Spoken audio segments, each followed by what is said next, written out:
is a Bramble Jam podcast. Hello, I'm Bran, and I love Christmas movies. I guess whenever. Soy Alonso y me encantan las películas de Navidad. Y esto What, es did el he say Deck it the all? Hallmark podcast.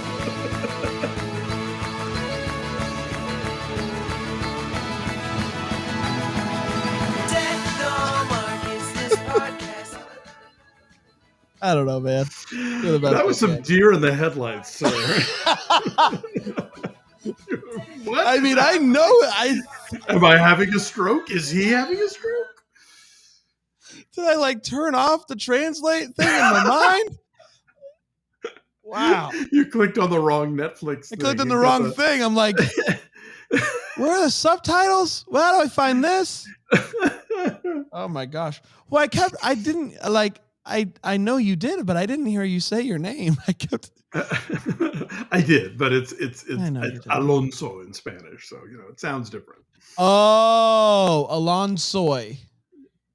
No. Give it to me one more time. Alonso. Yes. Yes. Nailed it. That was on the guys. That's quick. You too can learn Spanish too with Babbel. Duolingo with Bran. That's exactly right. A Dua Lipa? Is that what you said? That's a whole other thing. Whole other thing. We don't need to get. We'll levitate there later. How you doing, buddy? I'm doing excellent. Boy, oh boy, is it May? Can it be? It's shocking. Can you smell it in the air? The smell of rain and flowers. April. Well, no, it's April showers. They bring me flowers. So the showers are gone. Yes. And now from henceforth, it's just flowers. Yes. Yeah, it's great. May's my birthday month, so that's always exciting. Happy birthday!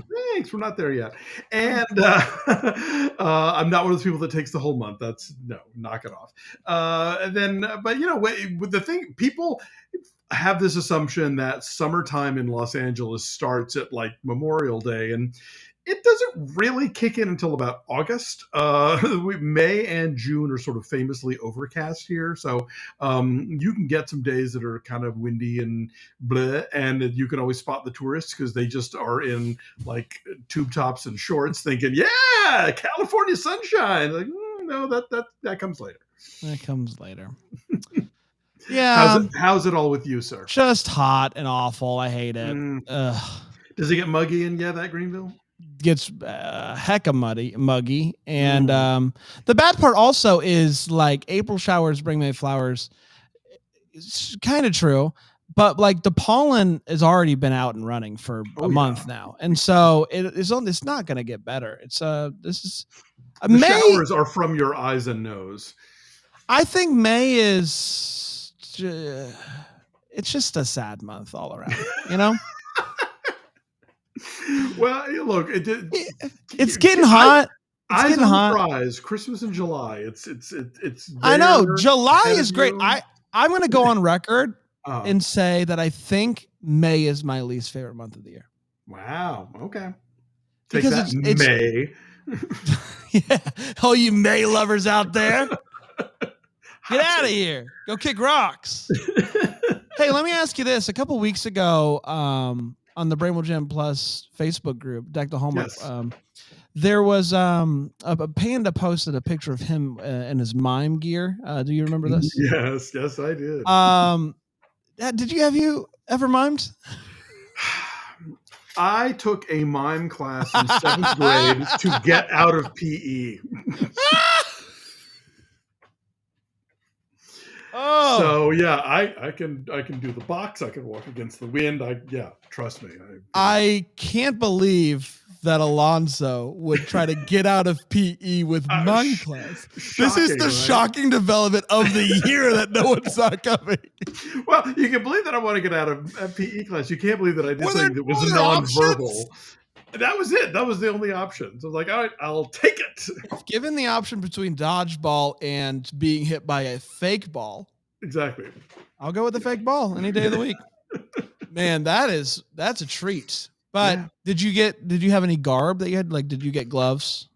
That was it. That Did was we get miming 102. gloves? I can't remember. I'm sure we must have. I can't remember if we got gloves, but we did put on the white face makeup, which I joked that, like for about 80% of Panda's group, that's, would be literally gilding the lily. So, but yeah, we had to like go the full. And I'll tell you, nothing makes your teeth look worse than having a very white face, because suddenly you realize how not white as they thought you were, they are. How far into the class did it take before they busted out the makeup? It wasn't immediate. It was, you got to learn the basics first. You got to box yourself in before Exactly. you can put on the makeup. Well, all the more reason to join Bramble Jam Plus. Yeah, these are the gems you're missing. You're missing that great picture. And if you're lucky, Alonzo will post a tutorial on miming later.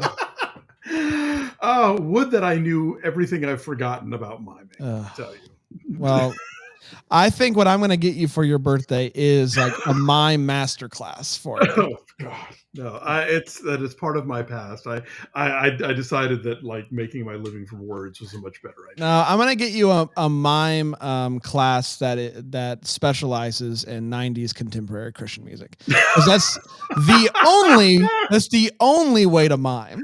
Only if Panda and I can do it together. Gosh, I would pay so much money for that. That's worth all access right there. We call ourselves DC Don't Talk. Listen, lunch with the boys, not worth the money. And I'm the first to say it, but that right there is worth every penny. All right, let's get to the Christmas movie, shall we? Yes. What do you got for me this week? You seemed very excited about this, and you seemed like it was somewhat related in a sense to Polar Express. It is somewhat related to Polar Express. It is also related to my Spanish language intro this week. This is a Mexican kids movie from 1959 called Santa Claus. Now, first of all, I know you're panicking. There is an English dub. We can watch the English dub and talk about the English dub, so you don't have to read this one. This movie became very well known to a lot of folks in this country when it was featured on Mystery Science Theater 3000. Can I watch the Mystery Science version? No, you can watch it after we're done. But no, you got to see the real movie first. But if you grew up in the Southwest, particularly in the 60s and 70s, it was a very popular kiddie matinee around the holidays. And if you grew up in Mexico, or again in the Southwest or other places in the U.S. with Spanish language TV stations, it is something of a staple of holiday television. So you might be familiar with the film from that. But for me, I was first introduced to it for Mystery Science Theater. And at first I thought, oh God, this is ridiculous. This is nuts. But I've seen it enough times now where I kind of think it's brilliant because it's so weird, but it's really, I don't know. You'll see for yourself. But basically, it is about Santa Claus, who lives in a castle in the clouds, and the reindeer are wind-up toys, and he works with Merlin. Is that Satan? And I was sorry. I was getting trying to see where I could stream it, and I was very taken aback. And Santa battles the devil, specifically a demon named Pitch, whom Satan sends to Earth to foil Santa's kind delivery of gifts on Christmas. This movie is Baja honkers, and it is great, and I'm very excited to hear what you have to think about it. Now, I'm seeing that it's available for free on Roku channel and Tubi. Do you know if those are the dubbed versions? Those are the dubbed versions, because the other ones you'll notice say subs, like Fandor has subtitled. I have it on Blu-ray. So you could find the way God intended it. Absolutely. So you could, if you want to go to your library and find our physical media, that's also an option. But for the purposes of this discussion, and because I might have a subtitled film for you later, we're going to go with the dub on this one. I'm going to cut you some slack. I am so excited for this movie. It's going to be great. There's nothing that I love more than a good bad movie. And this is like, again, I sort of over the years have gone from this is a good bad movie to this is kind of brilliant, but All right. I'll be interested to see where we go in this All right. discussion. I can't wait. If you want to watch, the link is in the description of the episode, so you can pause, go watch it, and then join us. Yes. If you didn't do that already from last week, and And we'll you're be right. welcome if you've That's never right. seen it That's before. exactly right. And we'll be right back, and we'll talk about Santa Claus, 1959, Santa fighting the devil. What more do you want here on Deck the Hallmark?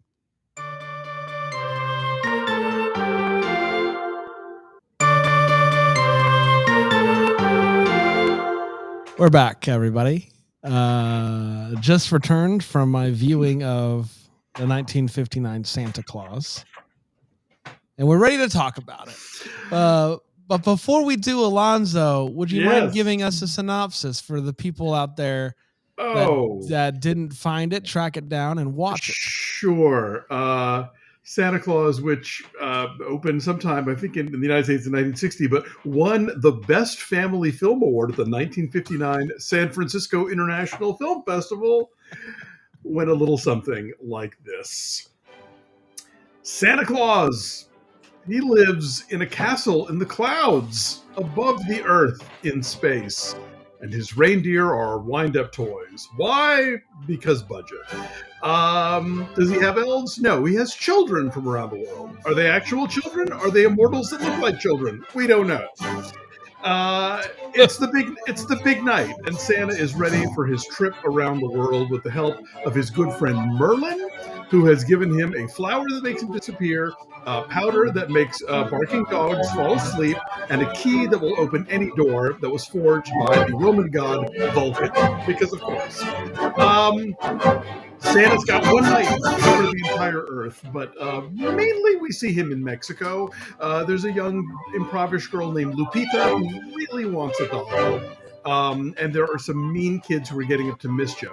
Complicating everything is the fact that Satan wants to bring down Santa Claus's mission, and so he sends the devil Pitch to Earth to cause mischief. Will Pitch manage to get Santa arrested and keep him from fulfilling his promises? Will Pitch turn Lupita evil? Find out for yourself in Santa Claus. Well, there you go. Let's talk about it. Let's talk about Santa Claus, 1959. An award-winning film. Award-winning film. That's right. Let's break it down. Alonzo, you've seen it before, and you mentioned that you have grown to love this movie and think that it's brilliant or genius or whatever the word was that you used. I'd like you to expound on this thought process that you have. Sure. So, like a lot of people, my first exposure to Santa Claus was on Mystery Science Theater 3000, and I thought, whoa, this movie is bananas. And in fact, I even included it in my chapter on like the worst Christmas movies in my book, Have Yourself a Movie Little Christmas.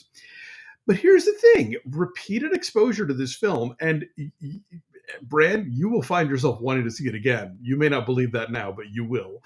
I kind of think it's genuinely weird and wonderful. Like it falls almost into the surrealist category in terms of just its complete divorce from reality as we know it, but there's a consistency at least to the weirdness of this movie, and it's super imaginative and kind of puts a spin on the Santa legend as we know it and the way that the mechanics of how the toy delivery on Christmas works. And it's just and like the guy playing Pitch is this he was a dancer, so he's like got this really great sort of physicality to him and like wild kind of slapstick comedy.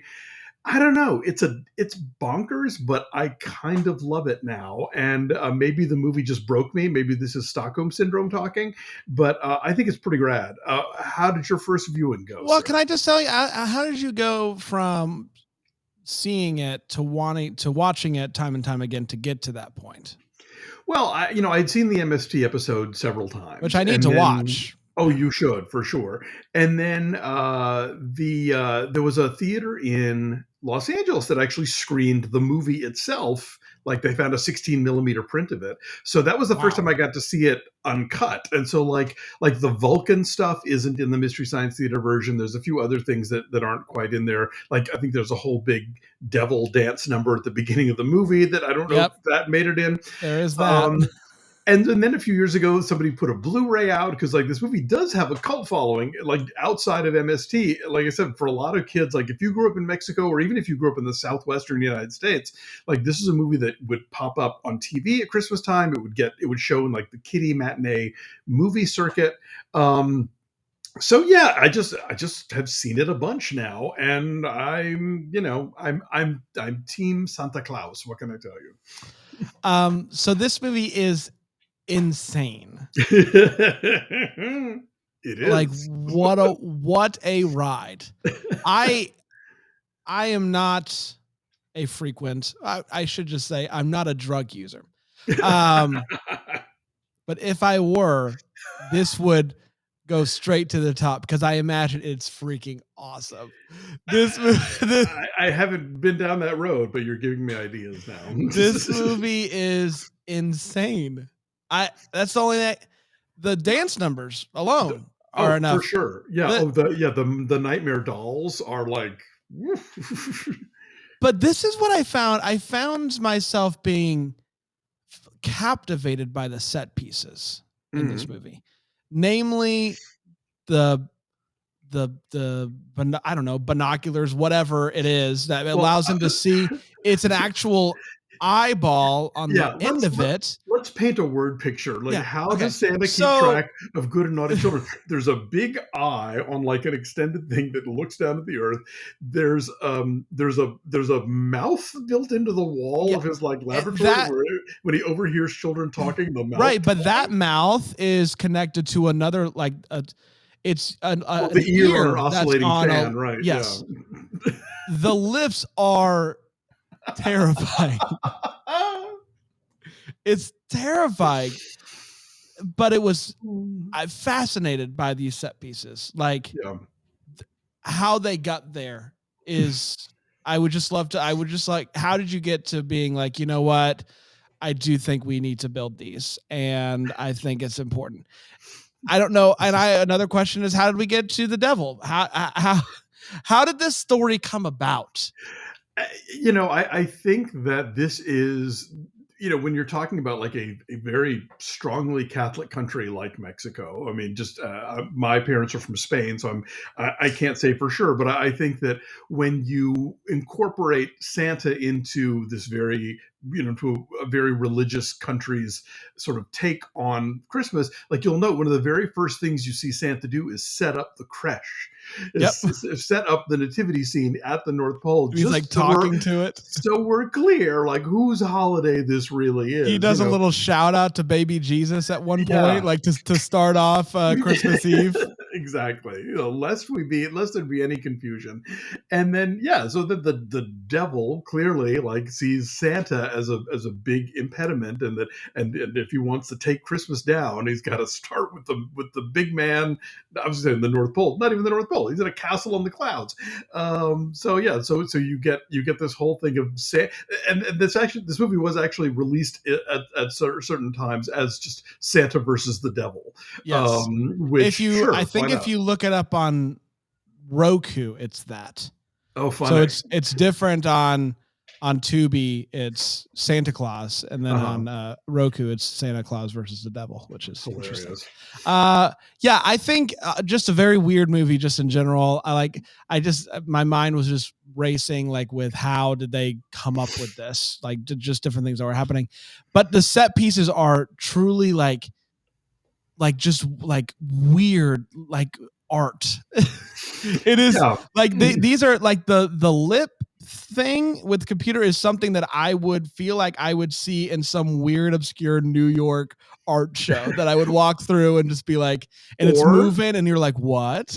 Or Pee-wee's Playhouse, right? Like Pee-wee's Playhouse. That's that same level of like weirdness, but also mechanical, But yeah, there's also missing from the Mystery Science Theater. Lupita has this nightmare sequence that Pitch blows into her head, where like the doll, she almost steals the doll, but then she doesn't, and then she imagines all these like life-size dolls coming after her and telling her that she should steal them, and she's like, "No, I want to be good," and it's just like it's genuinely unnerving. Yeah, it's very unnerving. The whole thing is really unnerving. But I was very fascinated by the whole thing.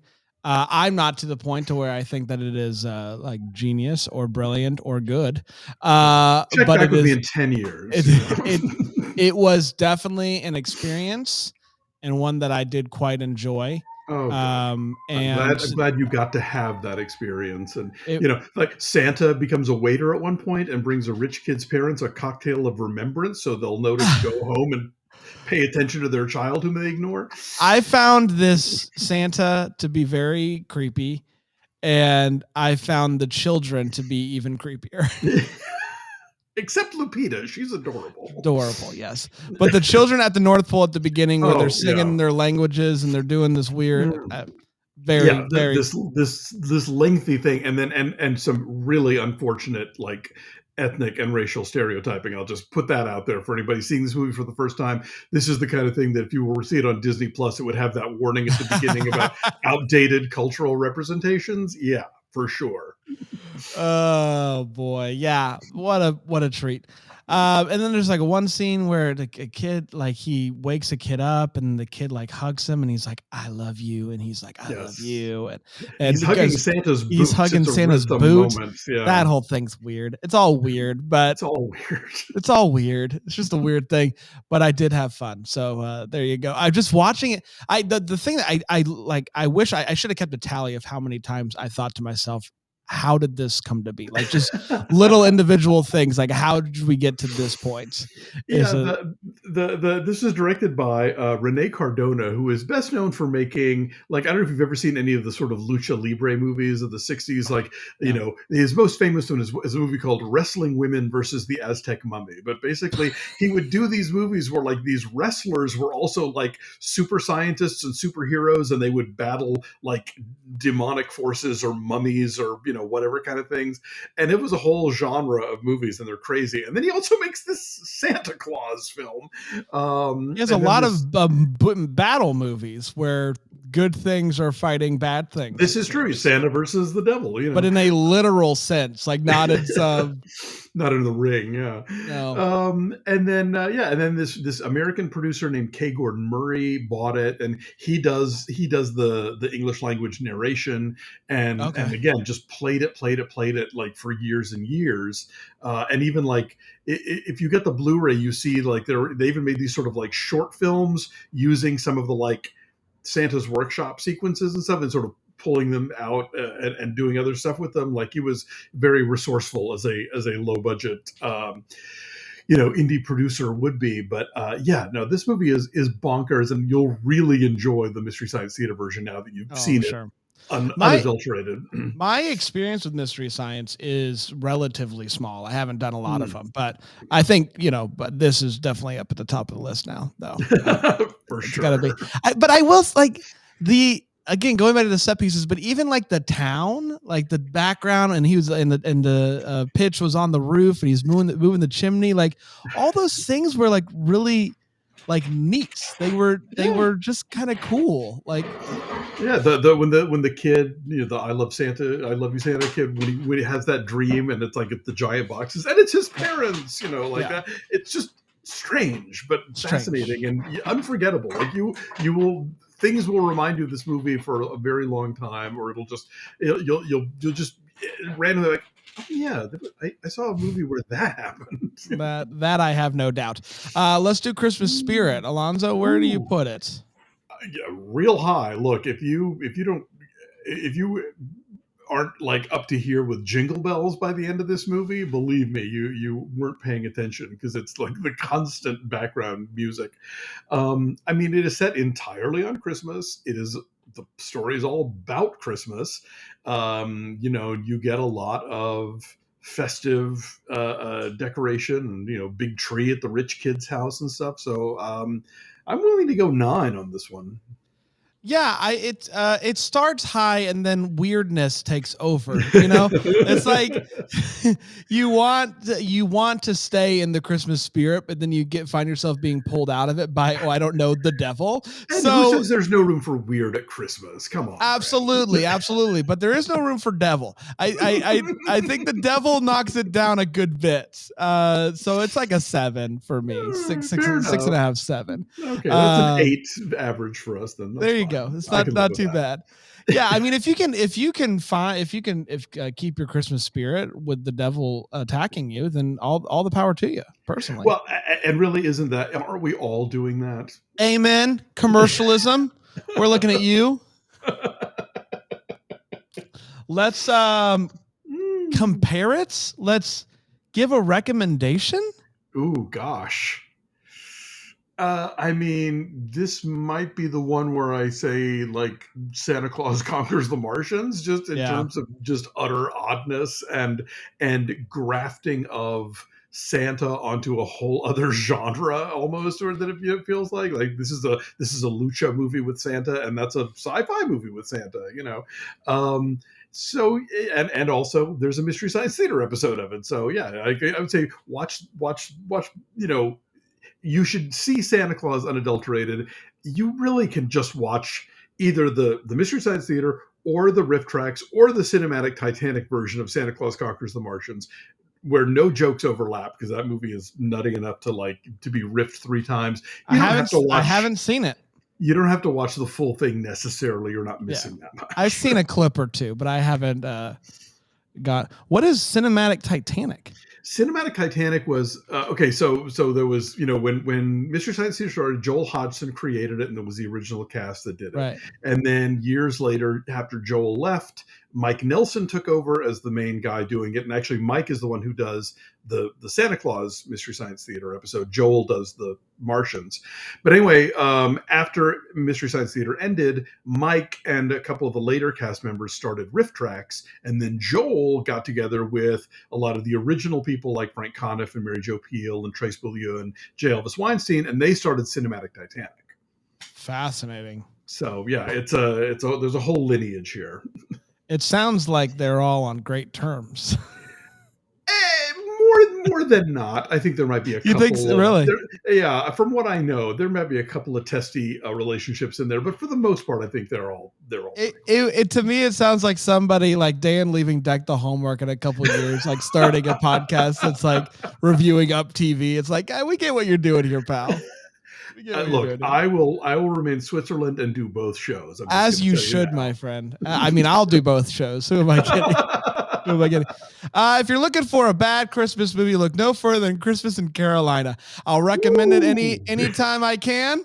And now is the time that I can. And come to Bramble Fest, we will all watch it together in the way that God intended. Can't wait. I'm so excited to watch that movie again. We have to get the sweatshirts, you had a different experience. I watched it with that movie's meant to be watched with your pals. I think you will thoroughly enjoy it. I suffered through it alone, but if I will only watch it again if I can watch it in the loving arms of Bramblefest. That's exactly right. All right. I'm ready to tell the world what we're watching next week. I'm going to continue to make Alonzo suffer. I feel like we've gone long enough. We'll be watching the 2000 super mega hit, Ron Howard's The Grinch. Boom. Okay. We're ready to go. Everybody's going to go watch. It's going to be great. And then we'll come back next week and I'll tell you because that's what we do. I don't know. Don't ask me. It's what we do. Until then, maybe we're the first to wish you a Merry Christmas.